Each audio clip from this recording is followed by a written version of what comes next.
Okay, so let's talk about confirming and defining what your clients or your prospects' decision criteria is going to be when it comes to either moving forward with your proposed solution or not. And so where this really comes into play and factors is really at the tail end of the discovery phase. So you're in the door, the client or the prospect has agreed to meet with you, you're asking questions, you are gathering information, and based on the information provided to you during this phase, you've determined that there is a potential fit, for your offerings. And of course, the next step is we now have to move into the recommended solution phase, either a product demo or a formal proposal meeting. And prior to that, a great best practice is to ask them to confirm what their decision criteria is going to be. So in other words, what are they going to be basing their decision on?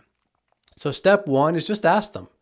And some of them will be ready to go with half a dozen, things that they're going to be basing their decision on. Some of them might have to think about it for a couple of minutes, but they'll give you, a few different, criteria. So that's step number one. And number two is ask them to rank or prioritize which ones are most important to them. And the reason why this is suggested is because number one, it'll help you understand, well, where are they at mentally as it relates to your industry and your offerings, number one. And number two, it'll give you some insight into where you prioritize your time as it relates to your product demo or your proposal document. So those are my two suggestions. Now let me talk to you about a situation where they might come back to you and say, well, price or budget is going to be the number one decision criteria for them. And you're in a position where that's probably not the most favorable to you.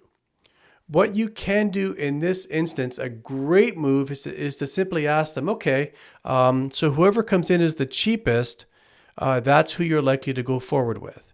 And for whatever reason, there's something about that word cheap that really nobody really wants to be associated with. So whoever comes in as the cheapest, that's who you're likely to move forward with. And for whatever reason, more often than not, they tend to come off that. Because nobody really wants to be associated with the word cheap. Nobody wants to be considered tight and frugal and things like that. And I can tell you this, it works extremely well. If I think back to my selling career, back when I was working at Xerox as an example, while there were opportunities for us to really compete with price by design, we typically were not the lowest, priced offering in the market. So I would do this all the time.